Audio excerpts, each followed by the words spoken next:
Hi folks, how are you doing today? My name is Corbin. I'm the host of the Smart Money Program, and as promised, every time we do a show, we get better and better and give you more wealth full of information. Take a look at this. Amazing, amazing, amazing, okay? This genius of a guy wrote this book called A Rich State of Mind. Oh, no, sorry. Rich is a state of mind. Today in the studio we have with us Robert Gignac. How you doing? Pleasure. Great to be here. Nice to meet you, Robert. Now, how you come about writing such a book or creating such an amazing title?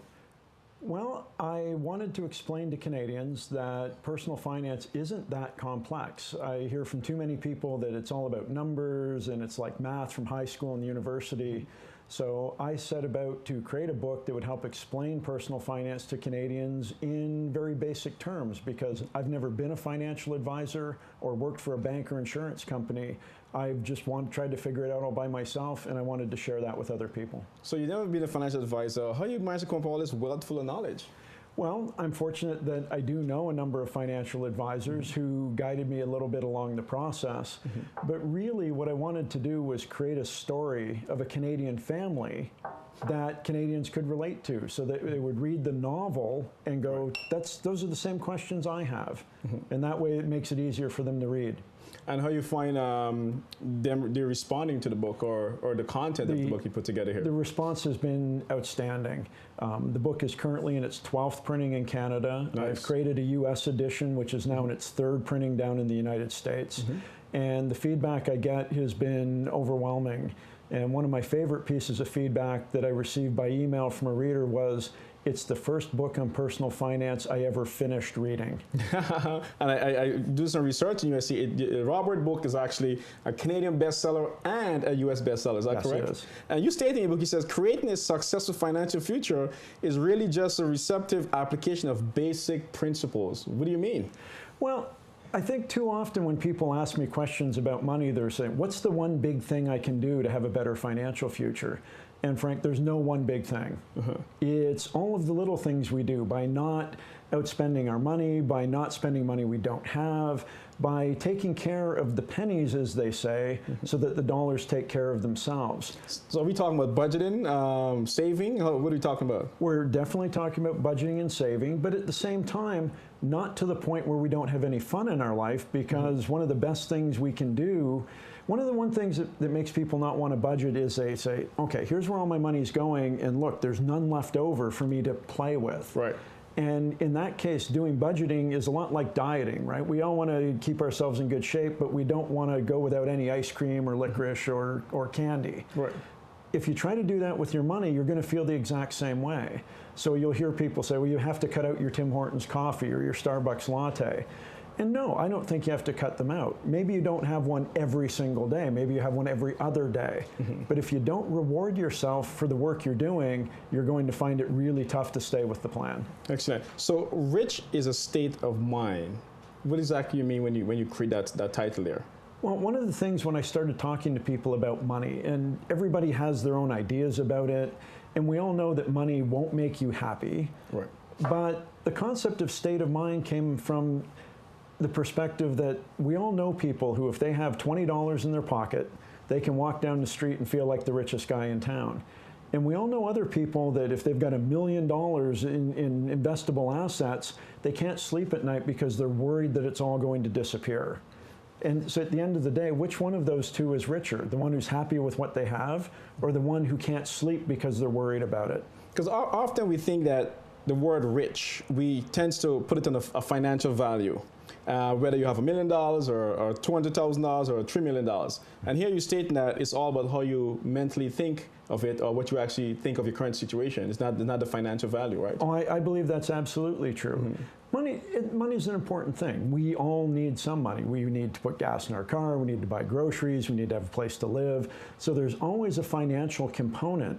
But when you talk to particularly older people of my parents' generation and even older about how they look at their life, none of them have ever said, I wish I'd saved more money. It's, I wish I had done more stuff. Ah, excellent, excellent, excellent. I like that, Robert. Folks, here we're in the Smart Money Program. I'm here with Robert Gignac, one of the most amazing Canadian books I've read. I've read many Canadian financial books, but this is a great one, and I absolutely recommend you read this book. It's called Rich is a State of Mind. It's a Canadian and US bestseller. Robert, you state that people are afraid of money. Why are they afraid of money? Money is really an emotional issue, Frank, because if we have too much money, we're afraid that our friends will think differently of us. Sometimes we're worried that if we look at somebody who's been very successful, sometimes you'll hear people go, I wonder what they did to get that money, as if they must have done something underhanded or illegal to get it. So we're always worried that we don't have enough, or that we're worried that if we have too much, it will change people's opinions of us. And for people like my parents, who are in their 70s, I'm an only child. You would think, and I am executor of their will, and I can have a power of attorney that I can act on their behalf when the time comes. But they don't want to share with me how much they get from my dad's pension plan or CPP because it's none of my business. Right. And as I try to tell them all the time, Frank, I really don't care about the money. But at some point, I'm going to have to act on your behalf. And when that day comes, I don't want there to be any surprises about what I can do for you and what I can't do for you. And it's those messages about money that make people worry, be afraid about it a little bit. As you do your research, when you put together your book, do you find people spend more than they earn? And many people spend more than they earn. And why is that? Why is that?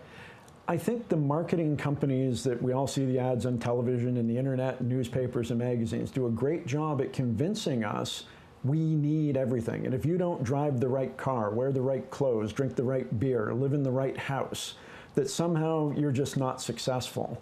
And so what we've developed is an idea that says, I want everything now.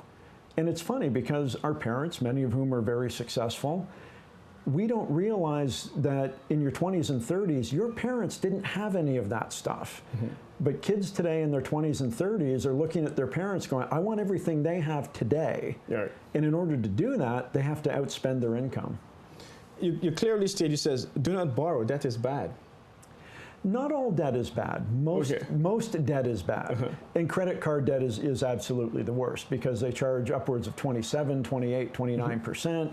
And if you're not paying off your bill in full and then the interest carries over, and even if you pay it off months later, you've paid a huge amount of interest. I talk in the book about one concept of good debt, which is actually the concept of borrowing money to invest, which doesn't necessarily mean that it has to be an investable asset like a stock or mutual fund. It can be an income-producing property. It can be a second home. It can be something in the mortgage on your house, in which case you're buying an asset that's going to grow in value. Getting a car loan, probably the worst possible thing you can do because the moment you drive your shiny new car off the lot, it's 30% less than what you just paid for it. And by the time you've paid it off, the car's worth nothing and you've paid a whole lot of money. Right. Now, what I find most time people say, well, Frank, financial education or financial practice is way too much work for me. I didn't grow up learning about finances. It's never taught in the school. It's never taught at home. If they don't get access to your book to get all kind of information, how does the average person supposed to learn all these financial principles? You're absolutely right about it's not taught in the schools. They're getting better. But the funny thing about money is the schools want it to be taught in the home. But if your parents didn't have a good relationship with money and they don't know how to manage it and use it properly, they can't teach their kids what they don't know. In terms of the average Canadian, there are great resources available both on the internet, books, and there are all kinds of financial professionals who would be happy to answer some questions. But one thing that's funny for Canadians is that they somehow feel, I can do everything on my own. Why would I trust my money and my learning of that to somebody else? You know, they'll get the oil changed on their car, they'll hire somebody to clean their house, somebody to cut their lawn, somebody to shovel their snow. But if you ask them, would you hire somebody to help educate you about money? That's like, no, I don't need to do that. When in reality, they should be doing the other stuff themselves and getting some help on this end. Financial side. Excellent, folks. We're here with Robert Gignac on the Smart Money Program. We're talking about Rich is a State of Mind. Robert, brand new book. Folks, Robert, how to get access to your book?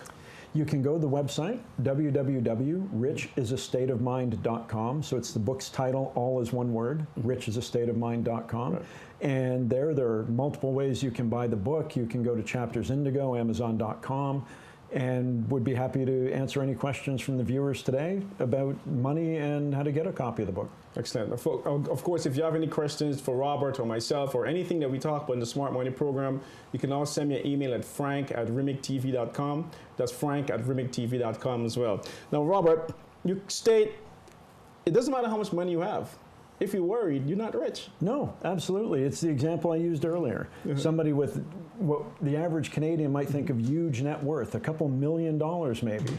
But if they can't sleep at night, then you're not rich because you're spending time worried about money when the average quote-unquote rich person doesn't worry about their money at all, even if they've only got $100. They don't worry about it. No, they don't worry about it. So why is the average person so concerned?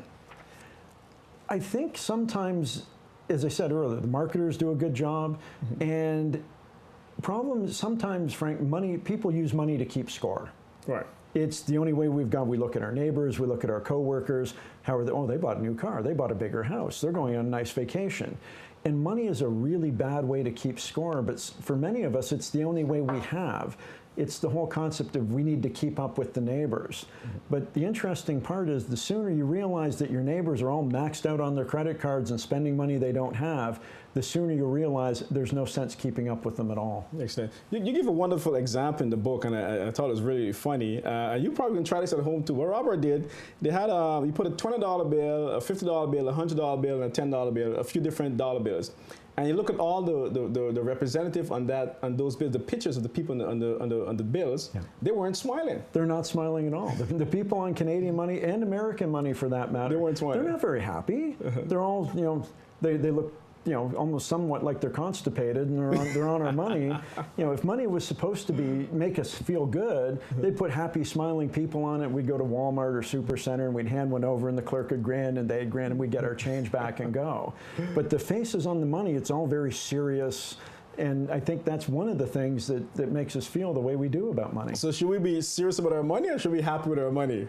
I think we should be happy with the money we have. I think we should use it wisely. And on a serious level, we should do what we can to take care of it to make sure that we have a lot of it for tomorrow. So Robert, what's a smart money strategy? Do we start saving? Do we start budgeting? Do we start investing? And what vehicle do we use to actually get that financial comfort? The very first thing I think people need to do, Frank, is they need to figure out where they're at.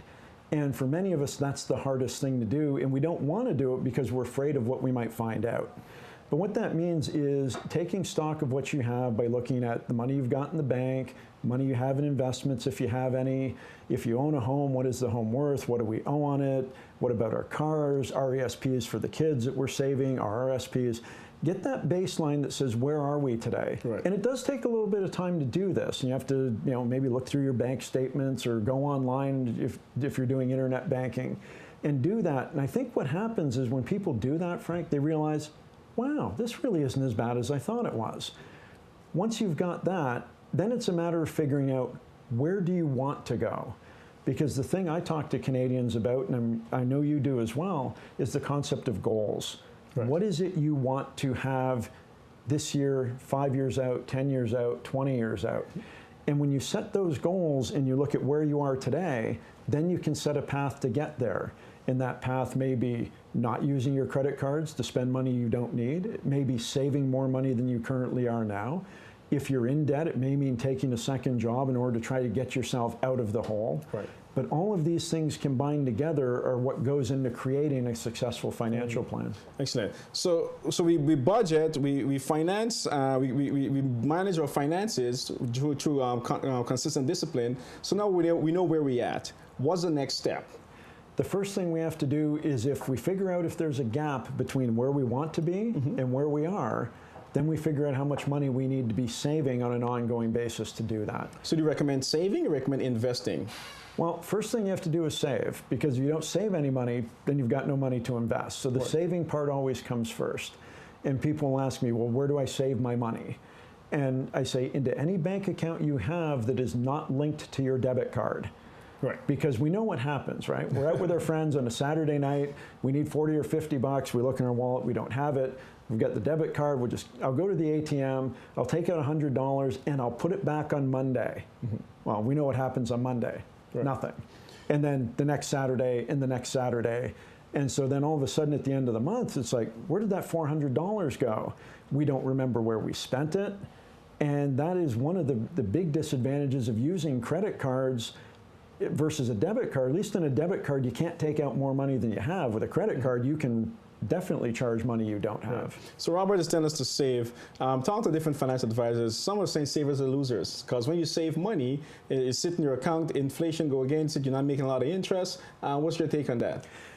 Well, they are right to a degree, but I'm not suggesting that they save money and simply leave it in the bank. But the first thing, before you can start to invest in anything, such as an income-producing property, real estate, a stock, or a mutual fund, you have to have saved up some money. Right. Now, so maybe you end up saving for 6 months until you've accumulated, say, $1,000 or $500 or whatever your goal is, and then at that point you take the money and apply it to something else. I'm not suggesting they leave their money in a savings account.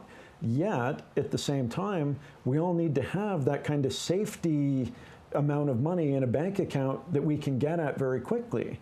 Because if we've put all our money into a house or an investment property and the transmission on our car breaks down and we need $1,500, right. If all of our money is tied up in other assets, you don't have access to it as easily. Right. So it really is a bit of a balancing act, Frank. So a little bit of stock, a little bit of mutual funds, a little bit of real estate. And some liquid cash as well. And some liquid cash as well. You mentioned in the book, you talk about the 8 wonders of the world. Yes, absolutely. What exactly that is? It's the phrase of compound interest is the 8th wonder of the world, and I didn't invent the phrase. It was a guy named Baron de Rothschild's back in the late 1800s. And it's the concept that if we have $100 today and we earn 10%, we make $10 on it, we have 110. And if we earn another 10%, it's not just on the original 100, it's on the 110. Right. So that our money starts to accumulate and grow. And it grows over time. But the biggest thing we need to understand is that you need to be saving money on a consistent basis to make that work. And make it continue working over and over time for us again. You also talk about the penny principle. Yes. Okay. It's a penny a day. He says you invest a penny a day. The example he gave is if someone get a penny a day, double, and versus $1 million. Absolutely. And that's a comparison. So the example in the book, right, where Richard, one of the characters in the book, is teaching his niece and nephew, James and Joyce, about financial concepts. Right. He made them an offer. He said, this is the deal. I will give you a penny today on the 1st of the month, and I'll double it every day for the rest of the month. Right. Or I'll give you a check for $1 million right now. Which would you want? And they both, they thought about it, and they did as many of us would do. They said, wait a second, penny a day, second day have 2 cents, then they have 4 cents, then they have 8 cents, they have 16. Well, this is never going to work. I'll take the check. And then when you actually look at the numbers, by the end of the 30-day month, you've got over $3 million. Wow. By doubling it every day. So the lesson of that now is what compounded interest is, or how investment can put you way ahead of the masses or way ahead of the investment curve. Now, I'm not naive enough, Frank. There is no investment out there that anybody can promise you that will double every day for 30 days. Right. But it's the concept that your money grows over time if you leave it invested in a particular vehicle. Excellent. And you also talk about the rule of 72. I love these concepts or these financial strategies, because if it gets implemented the right way, the success will be way ahead for most people. Right? Absolutely. So the rule of 72, how does the rule of 72 work? The rule of 72 is that if you divide the earning rate of your money, so for example, if you put your money in a GIC at 5%, how long does it take to double that money? Does it take the 5,000 to 10,000? Well, you take the amount of interest you're earning, 5%, divided into 72, and it will tell you that it's approximately 14 years for your money to double. Excellent. If you're earning 10%, it's 7 years. If you're earning 12%, it's 6 years.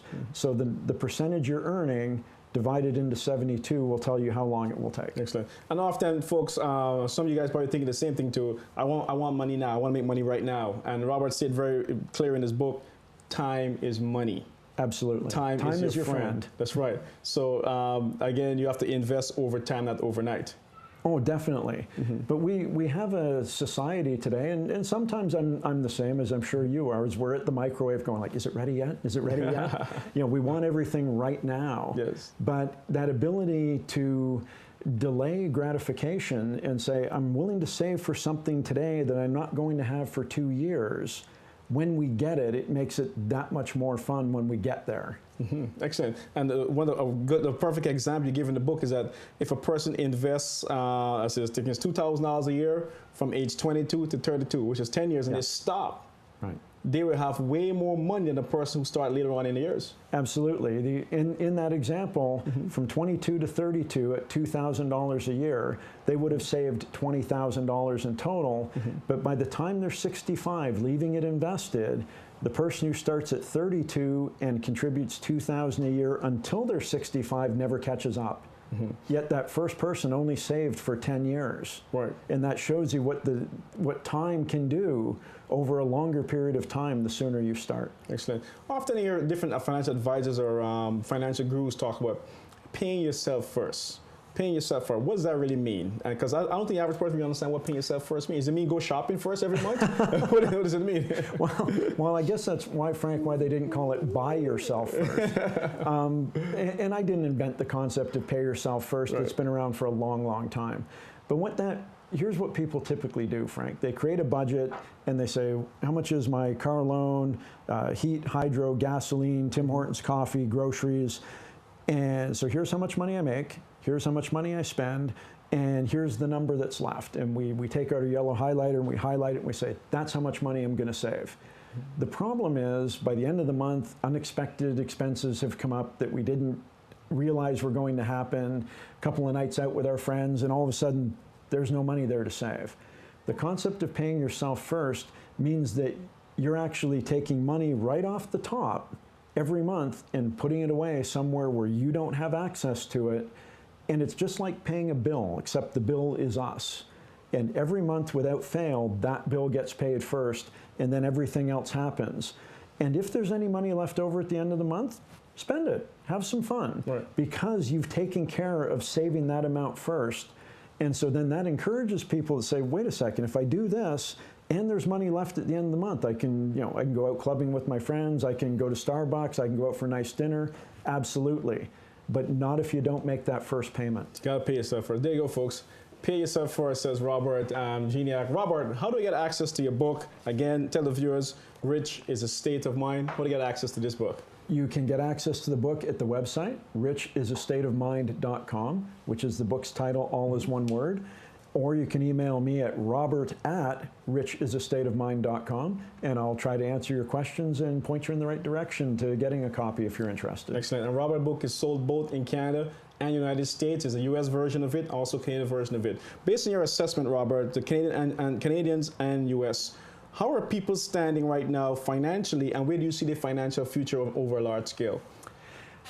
If you believe the financial press, I think they think that people are in a lot more trouble than they really are. And it's something I tell Canadians and Americans all the time. The goal of the National Post and the Globe and Mail isn't really to educate people about personal finance, it's to sell newspapers. Right. And they do that by printing in big headlines, stock market crash coming, TSX drops, biggest drop in its history. But it's interesting that when that happens, usually about a month later, the market has settled down and the TSX is back to where it was when the crisis happened 3 weeks ago. But when that happens, it's usually on page 14 in a little tiny story that says the market was up on light trading. And so because of that, one of the things we can do to help counteract that is I encourage people, if what you're reading in the newspaper is scaring you, stop reading. You don't have to read the newspaper every day. It's okay. If something really important happens, one of your friends will tell you. But we don't need to read the newspaper and watch the television news every day. I've got friends of mine who are a bit obsessed with things like Business News Network or CNBC. Yes, absolutely. And as I try to tell them that in reality, there's only about 10 or 15 minutes of real business news every day. Right. But they've got 24 hours to fill. So they got to give you stuff that you really don't need. So what they do is they get experts who come in and argue about it's going up, it's going down, it's going this way, it's going that way. And at the end of the day, the average Canadian or American, folks like us, look at it and go, I don't know what's happening.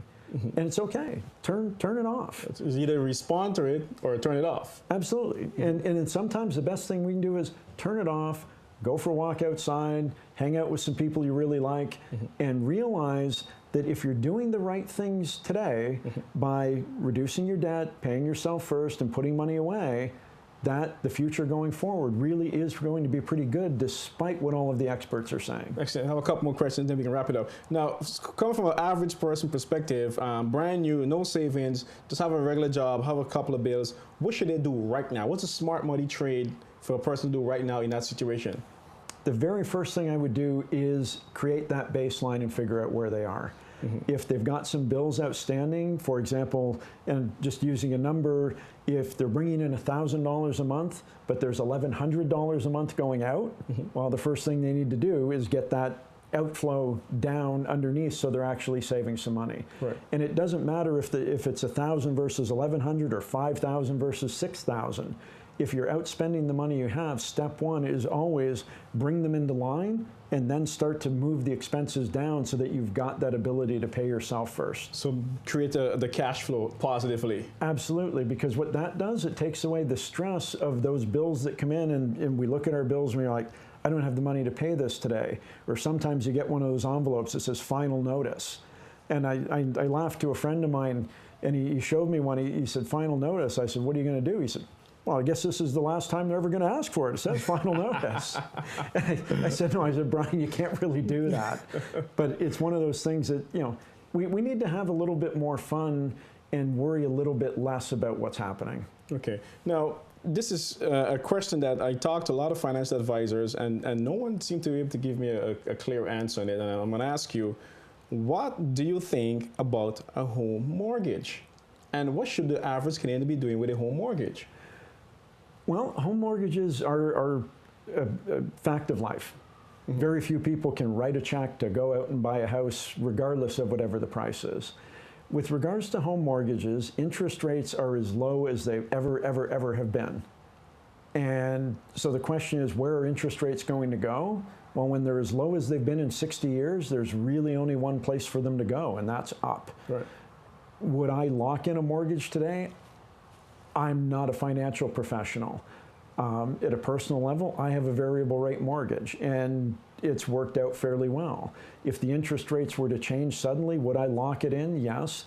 The nice thing that they've been doing with the Bank of Canada in the US is they've been giving people a lot of notice that we're not going to touch the rates for 2012, 2013. Right. And knowing that, that allows us to make some decisions.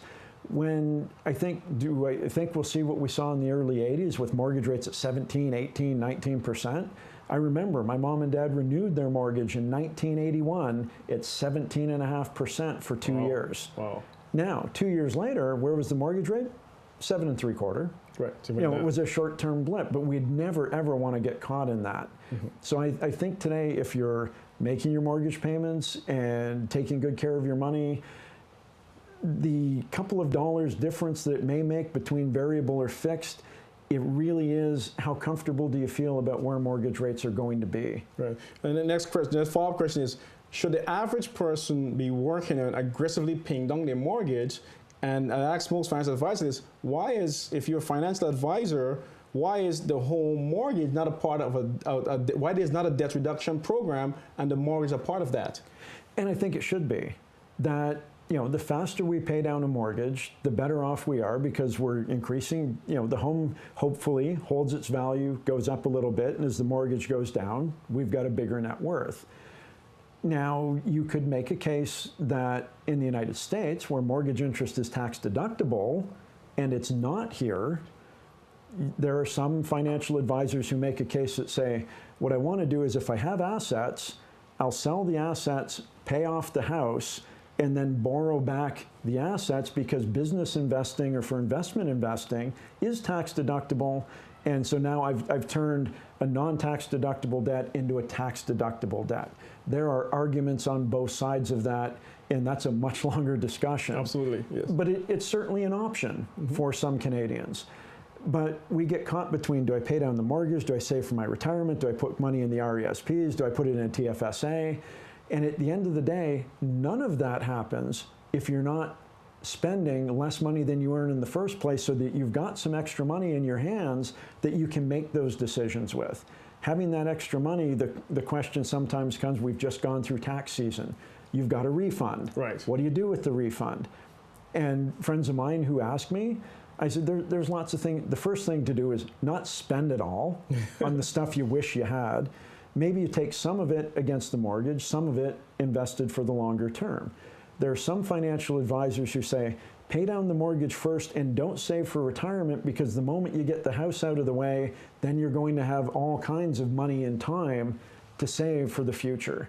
If you've got young children and university educations to pay for, it really is a bit of a juggling act, and this is why I talk to people about sit down with a financial professional who can say, we've got option A, option B, option C, and how do we want to mix and match those? But when we try to do this all by ourselves, Frank, it can be really, really confusing, and I don't have all the answers for that. Excellent. I want to thank you very much, Robert, for being on our show. A wealth full of information, folks. Rich is a State of Mind by Robert. You can pick it up on Robert's website. Robert, any final smart money play for the folks? Well, I thank the viewers for tuning in today, and I've had fun with Frank discussing money in the book, Rich is a State of Mind. And what I'd like to let Canadians and Americans know, things really aren't as bad as you think they're going to be, but take the time to figure out how much money you have and where you want to go, and keep smiling. Thank you very much, Robert. Thank you, Frank. It's been a pleasure. That's our program for today, folks. The Smart Money Program, as we promised, a wealth full of information. Thank you for tuning in. See you next time.